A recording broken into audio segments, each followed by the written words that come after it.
कृष्णो अस्या खरेष्टु अग्ने त्वा जुष्टां प्रोक्षामि वेदिरसि बर्हिषे त्वा जुष्टां प्रोक्षामि बहिरसि सुभ्यस्त्वा जुष्टां प्रोक्षामि।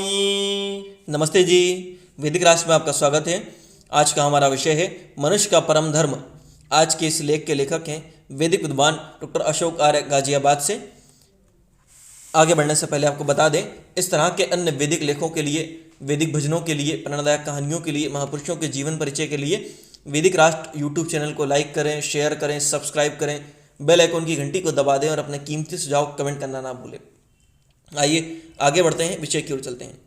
वेदवेत्ता स्वामी दयानंद सरस्वती जी यजुर्वेद का भाष्य करते हुए द्वितीय अध्याय के भाष्य के आरंभ में लिखते हैं कि दूसरे अध्याय ने उन विद्याओं की सिद्धि करने के लिए विशेष विद्याओं का प्रकाश किया है जो प्रथम अध्याय के प्राणियों के सुख के लिए प्रकाशित की गई हैं। उनमें से वेद ने अनेक प्रकार के पदार्थों के बनाने की हस्तक्रियाओं को सहित विद्याओं के प्रकाशन किए हैं। उनमें से प्रथम मंत्र के यज्ञ सिद्ध करने के लिए साधन अर्थात उनमें सिद्धि के निमित्त कहे गए हैं। दूसरे अध्याय के परिचय स्वरूप स्वामी जी ने इन शब्दों को स्पष्ट किया है कि जब भी कभी कोई नया कार्य आरंभ किया जाता है तो उस कार्य पर कुछ प्रकाश डालना आवश्यक होता है। इस प्रकाश डालने की क्रिया स्वरूप यजुर्वेद के द्वितीय अध्याय का यह प्रथम मंत्र हमारे सामने आता है। मंत्र इस प्रकार है। ओम कृष्णोऽस्याक्षरेषु अग्ने त्वा जुष्टां प्रोक्षामि वेदिरसि बर्हिषे त्वा जुष्टां प्रोक्षामि बलिरसि सुभ्यस्त्वा जुष्टां प्रोक्षामि। यजुर्वेद 2:1। इस मंत्र का भावार्थ स्वामी दयानंद सरस्वती जी ने इस प्रकार से किया है। ईश्वर उपदेश करता है कि सब मनुष्यों को वेदी बनाकर पात्र आदि होम सामग्री लेकर हवि को अच्छी प्रकार शुद्ध कर अग्नि में होम कर क्रिया को यज्ञ वर्षा शुद्ध जल से सब औषधियों को जिस प्रकार पुष्ट करता है उस यज्ञ के अनुष्ठान से सब प्राणियों को नित्य सुख देना मनुष्यों का परम धर्म है, अर्थात यज्ञ क्रिया मनुष्य का परम धर्म है। स्वामी जी के द्वारा दी गई मंत्र की इस व्याख्या के आलोक में यह स्पष्ट हो जाता है कि हमारा जीवन 3 बातों पर आधारित होता है। यह 3 बातें ही मानव का मुख्य ध्येय ही होता है। अतः इस मंत्र में जो 3 बातें उभर कर सामने आती हैं उन पर आगे की पंक्तियों में हम विचार करेंगे। यथा अग्नेयी, प्रकाश से युक्त अग्नि रूप प्रभु की उपासना करना। मंत्र के इस खंड में प्रथम भाग में स्पष्ट कर दिया गया है कि परमपिता प्रकाश से युक्त है। वह प्रभु प्रकाश से युक्त क्यों है, इसे स्पष्ट करने के लिए हम कह सकते हैं कि इस संसार को प्रकाशित करने वाले जितने भी सूर्य, चांद, तारागण आदि जितने भी पदार्थ हैं उन सबको प्रकाशित करने वाला वह ईश्वर ही है। ईश्वर के अतिरिक्त कोई अन्य शक्ति ऐसी नहीं है जो जगत के किसी खंड को भी प्रकाशित कर सके। फिर समग्र सृष्टि की तो बहुत दूर की बात है। स्पष्ट है कि पूरी सृष्टि तो क्या, इसके किसी खंड को प्रकाशित करने के लिए भी ईश्वर की प्रेरणा, उनके मार्गदर्शन की आवश्यकता होती है।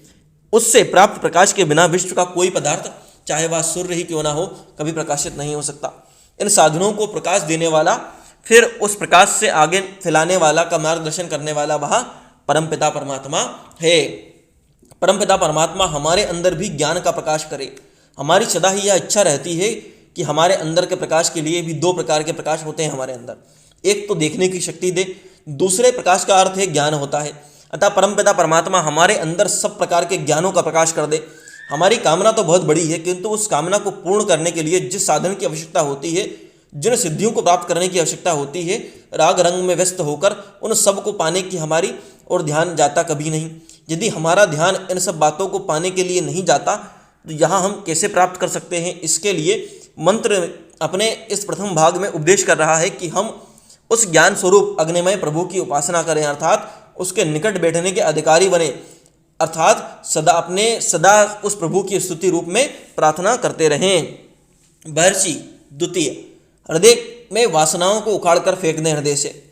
मंत्र अपने इस उपदेश के दूसरे भाग में यह उद्घोषणा कर रहा है कि उस प्रभु की उपासना के लिए, उसके निकटता को पाने के लिए हमें अपने शुद्धि करनी आवश्यक होगी। अपनी हमारा अंदर अनेक प्रकार की बुराइयों से दूषित हो रहा है अंतर्मन।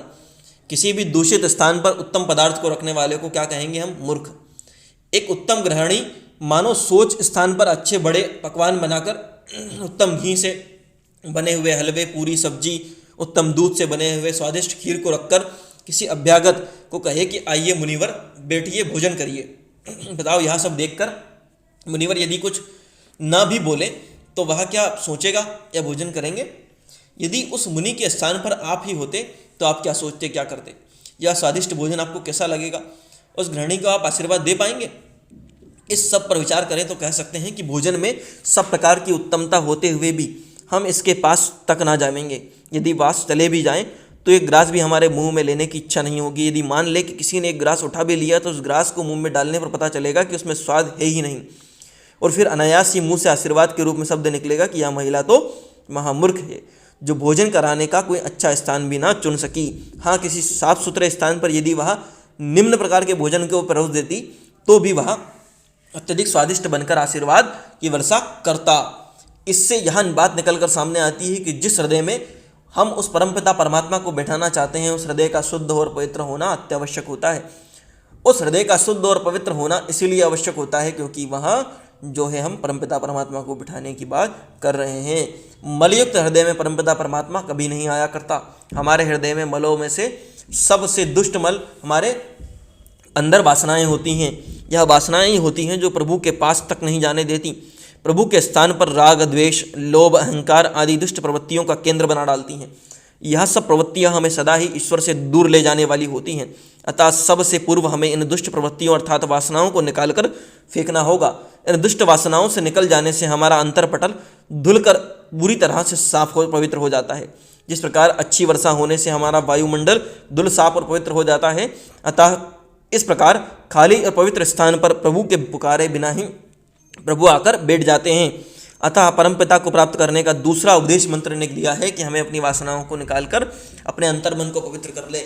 वस्तुतः कितनी सुंदर बात उदाहरण के तौर पर कही गई है कि आप अगर कहीं भोजन करने जाएं और भोजन का स्थान न पवित्र हो तो आप भोजन नहीं कर पाएंगे। ठीक उसी प्रकार बात कही गई है कि अगर प्रभु को बिठाना चाहते हैं, प्रभु को प्रकट करवाना चाहते हैं, अंतर्मन में हृदय में प्रभु का साक्षात्कार करना चाहते हैं, तो प्रथम शर्त यह है कि उस स्थान की सफाई आवश्यक है। और हमारे हृदय में जो सबसे गंदगी कर रखी होती है वह हमारी वासनाएं होती हैं। इसीलिए वासनाओं को दूर करना प्रथमतः आवश्यक होता है, तभी हमारे अंदर ज्ञान का प्रकाश आ सकता है, परमपिता परमात्मा आ सकते हैं। ज्ञान का प्रकाश करना, प्रज्ञा रूप अग्नि में ज्ञान स्वरूप घृत का प्रसवण करने वाले चम्मच बनना। यह अगली बात, परमपिता परमात्मा अपने पैदा किए गए सब प्राणियों का पालक होता है, यह बात ध्यान रखनी चाहिए। जिस प्रकार एक माँ साधानीन होते हुए भी अपने बालक के पालन पोषण में कोई कमी नहीं छोड़ती, उसी प्रकार परमपिता परमात्मा भी अपनी प्रजा के पालन के लिए ठीक इसी प्रकार का चम्मच बनकर कार्य करता है। जिस प्रकार अग्निहोत्र का घी से भरा हुआ चम्मच अग्नि को तीव्र करने का कारण होता है, किंतु अग्नि की इस गर्मी से स्वयं भी तपता रहता है। अतः मंत्र अपने इस तृतीय और अंतिम भाग में उपदेश करते हुए प्रकाश डाल रहा है कि प्रजारूप अग्नि को प्रकाशित करने के लिए, संसार के सब प्राणियों में उत्तम ज्ञान का प्रकाश करने के लिए हम ज्ञान रूप घृत का वह चम्मच बने, जो चम्मच इस यज्ञ की अग्नि को विस्तृत करने के लिए यज्ञ में घी की आहुति डालने से स्वयं भी तप जाता है और अन्य सभी प्राणियों को भी तप्त कर उनमें ज्ञान का प्रकाश करता है। अतः हे यज्ञ प्राप्त करने के अभिलाषी प्राणी, तो स्वयं ही इस संसार के सब प्राणियों को प्रकाशित करने के लिए अपने अंदर ज्ञान का भंडार कर ले। अब तू स्वयं ही ज्ञानी बन जावेगा तो जगत के अन्य प्राणियों को भी प्रकाशित करने के योग्य होने के नाते उन सब प्राणियों को भी ईश्वरीय ज्ञान से प्रकाशित कर सकेगा। इस प्रकार मंत्र स्पष्ट करता है कि हे मानव, स्वयं को उत्तम बनाने के लिए अपने को इस योग्य बना ले कि तू उस प्रभु के निकट बैठने का अधिकारी बन सके। अपने अंदर की वासनाओं को प्रभु की निकटता पाने के लिए अपने अंदर से बाहर करके स्वयं ज्ञान का चम्मच बनकर स्वयं भी ज्ञानी बन जा और फिर अन्य लोगों को भी ज्ञान का प्रचार उनमें कर। इस प्रकार जो है तू रहे। एक बार हम पुनः कुछ प्रमुख बातें हैं उनको दोहराएंगे। इसकी प्रकाश युक्त प्रभु की उपासना कर, उससे क्या होता है, दृष्टि प्राप्त होती है और ज्ञान प्राप्त होता है। ज्ञान प्राप्त करना भी आवश्यक होता है। उसके बाद हृदय को पवित्र करें। हृदय को पवित्र करना क्यों आवश्यक होता है? जिस प्रकार एक अशुद्ध स्थान पर भोजन नहीं किया जा सकता, उसी प्रकार से अशुद्ध हृदय में परमपिता परमात्मा का निवास नहीं हो सकता। इसीलिए अगर परमपिता परमात्मा का हृदय में निवास करवाना है तो हमें अपने हृदय को पवित्र करना होगा, शुद्ध करना होगा। और इसके लिए आवश्यक शर्त क्या है कि हृदय में सबसे बड़ी गंदगी वासनाओं की होती है, इनसे मुक्त होना होगा, इन्हें दूर करना होगा और फिर ज्ञान का चम्मच बनना होगा, ज्ञान का प्रसार करना होगा। अर्थात जब ज्ञान का प्रकाश प्राप्त होता है तो बाकी लोग भी जो आसपास होते हैं उनको भी ज्ञान से प्रकाशित करने का, उनमें भी ज्ञान का प्रचार करने का, सत्य का प्रचार करने का प्रयास करना चाहिए। इस लेख के लेखक हैं वैदिक विद्वान डॉक्टर अशोक आर्य गाजियाबाद से।